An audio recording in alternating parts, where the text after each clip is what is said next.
What's up, good people? It's your favorite host, Justin Strickland, and we're back for another episode of The Ladder. So glad to hang out with you today. In today's episode is a banger. So make sure you stick around for the whole thing. We'll be talking about Steve Jobs, what type of leader he is, and even how he got fired from his own company. Real dope stuff. So before we get into that, I just want to remind you why The Ladder exists. The Ladder exists to encourage and develop leaders. It's all about the pursuit of excellence here at the Hope Institute, and The Ladder is an instrument of that pursuit. We want to make sure that you get tools and resources necessary and needed for your journey as a leader. So if you are interested in those things, you are in the right place. All right, shout out to the crew. Y'all been around from the jump. Y'all know what it is. If you want to be a part of the crew, just watch the whole episode because eventually you are a Crew Excellence member. Now, let's jump into Steve Jobs. Let's talk about his leadership perspective. Let's talk about kind of his journey as a leader. And let's talk about what we can learn and apply to us today. Number one, Steve Jobs it's him and Mark Zuckerberg and Bill Gates. Them the three, they're like, hey, you could drop out of college. And so that's one. No, that's not how that works. You can't use the three people as the example for the millions who drop out and aren't successful. But that's like saying, you can go from high school to the NBA. LeBron did it. It's like, yeah, but you're not 6'8", 215. All right? And so Steve Jobs, it's his interest because he was adopted, right? His mom gave him up for adoption. And I didn't even know you could do this, but she made a request with the adoption agency that his parents be college educated. Before she gave him for adoption, she was working with a couple that was going to adopt him, but it came to find out, it's back in the day, right? They wanted a girl, and when she had Steve Jobs, of course, he's a boy. And so they was like, nope, we don't want him. And so they backed out. And so there's another couple came in and was like, we will adopt him. And they weren't college educated. So they had to promise his birth mother that he would graduate from college. Right? So that was a part of the agreement. And so he's going to college and he's like, bro, I'm dropping out. And so it was like a huge thing for his adopted parents to let him drop out of college. And most college dropouts, when they drop out, they go back home. They do one or two things. Do one or two. They go back home and they start working or get a job, or they just hang out at their people's house, or they hang around campus. If you're going to college, you know some people who's 27, 28, and you be like, ain't you from Texas? What you doing in Tabor, Kansas? Like, what you doing? Why are you here? He's like, man, I got a job. I got a little girl. They didn't graduate, but they still kind of go to college. Like, they still be showing up to parties. And that's not what Steve Jobs did. Steve Jobs actually still went to college. Back in the day, dropping out of college then meant you didn't have a major. You weren't pursuing a degree. And so, but he still went to classes. And it was so interesting. I was reading one of the classes he went to was a calligraphy class. And if you're young, you don't even know what calligraphy is. It's the art of handwriting. And so you learn how to write different fonts and things like that. It was super important before computers, before Steve Jobs. People used to write in different fonts and you'd make signs. It was a whole kind of industry. And it's actually one of the reasons why he fell in love with fonts. And when he developed the personal computer, that's why we have different fonts on our computer, is because of Steve Jobs' calligraphy class, right? And Windows took it and stole it from him. And so that's where we get that idea from. Like when we go to Microsoft Word, you could pick a different font. That's from Steve Jobs dropping out of college, but going to calligraphy course and learning and loving font. And so he drops out of college, and with his parents and his neighbor, he starts Apple. And it's so interesting, man. He said by age of 20, because he drops out in his early 20s, 2021. By the time he was 23, he was worth $1 million. And this is in the 80s. So he's probably worth $250 million today. And then by the time he was 25, he was actually worth $250 million then, building Apple. And we have our four perspectives. He's a guru perspective. He's a guru leader. And what that means is gurus ain't really good with people. Just being honest. That's not their strong point. They are good with numbers. They're good with systems. They're good with inventing. But they can struggle with people. And it's for the reasons that Steve Jobs struggles with people. And so he starts Apple, and this company's blowing up, and he's like, I need to hire a CEO. I need to hire a board. And so he does those two things. Well, when he does those two things, the CEO and Steve Jobs get into it.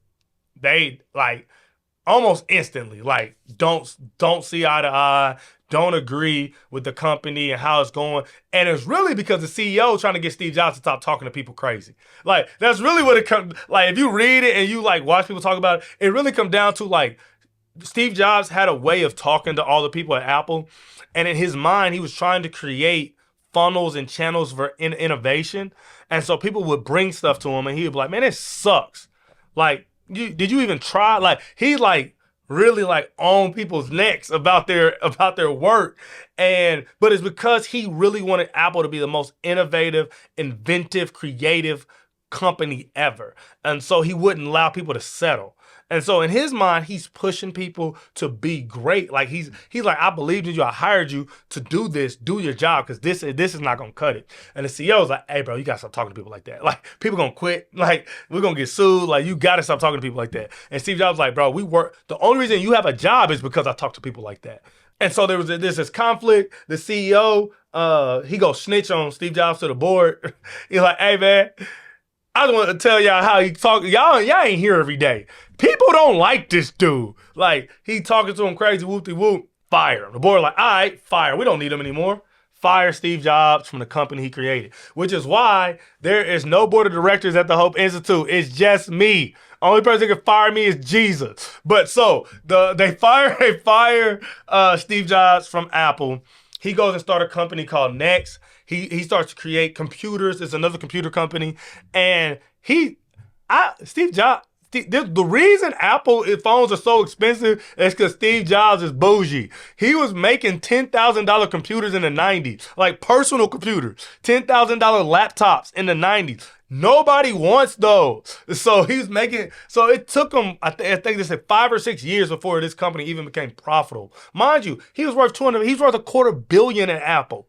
Right? And it took him 5 or 6 years to get this other company profitable because he's bougie. But his idea was like, I'm going to make quality products. I'm not making a product that's for everybody, but the people who get it appreciate it.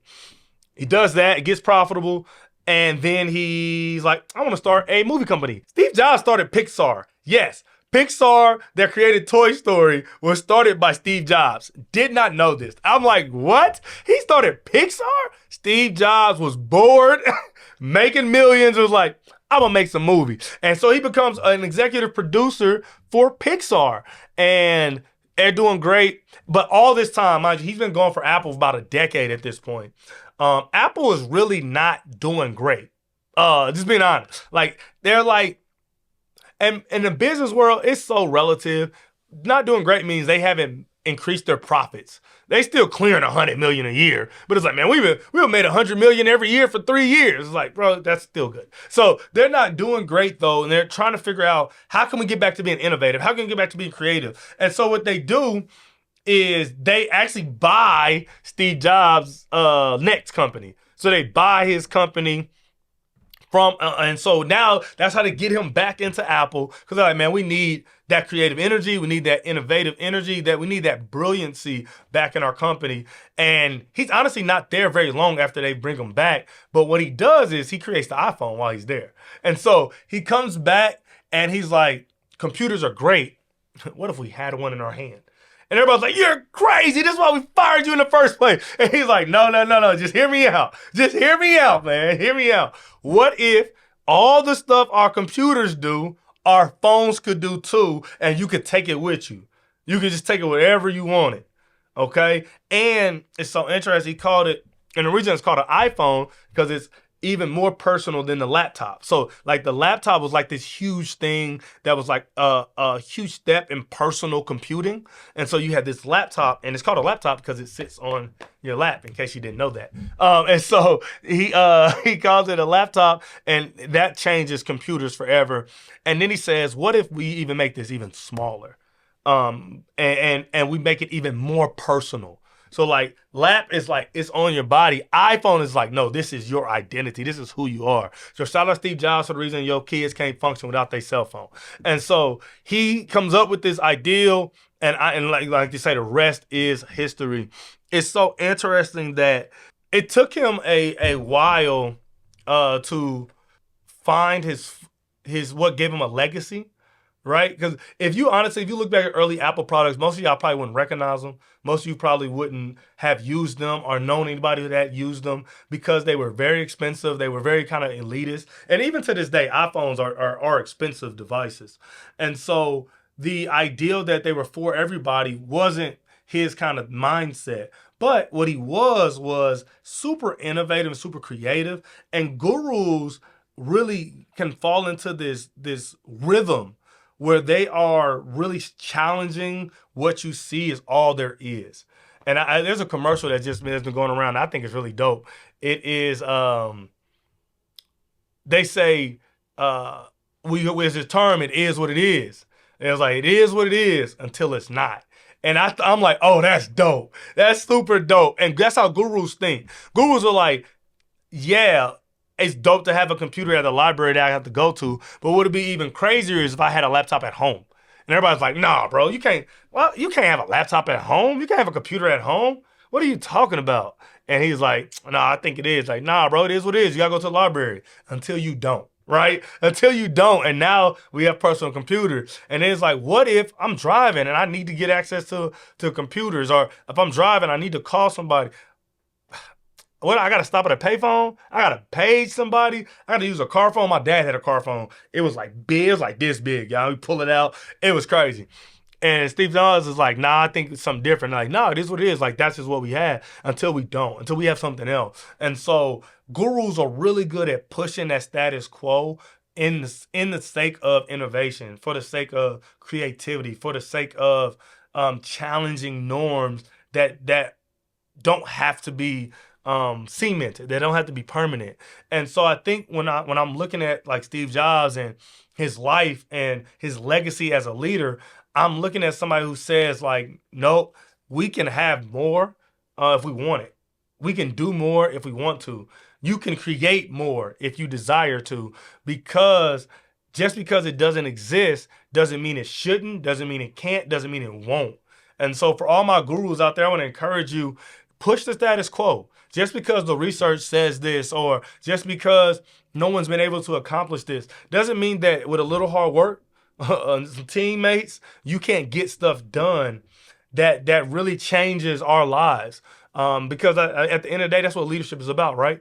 Leadership is about leaving a legacy of change where we can look back at your life and be like, dang, because they've done this, now we are able to do this or have this or experience this. And so gurus, you are uniquely equipped to accomplish that because of the way you intake information and can transfer it into wisdom or applicable knowledge. You have the ability to really, really, really impact our world and to change the way we do life. And so I want to encourage you to do that. Don't settle. Don't deviate from your natural inclinations for innovation. And make sure that you have an opportunity to be your best self just because the world deserves it. Okay? And so I hope that you learned something about Steve Jobs. If you didn't learn anything and you're a new entrepreneur, don't get no bored, all right? They're going to fire you. But no, if you, nah, for real. But no, it's super interesting. Or just be nice to people. I guess that's the other option. You don't boards don't fire you if you don't talk to people crazy. And so remember, there's a way to deal with people that is effective. And we talk about it all the time on the pod. So if you are I'm going to drop one of the videos in the description. I'm going to pin it so that I can help you. If you're a guru and you got all the information, but everybody hates you, I'm going to help you talk to people better, okay? Because you might need a little bit of help. But until next time, man, I love y'all. I hope y'all enjoyed today's podcast. It's always an honor. Anytime I get to come hang out with Nate, hang out with the crew, I have a good time, man. Until next time, man. Peace.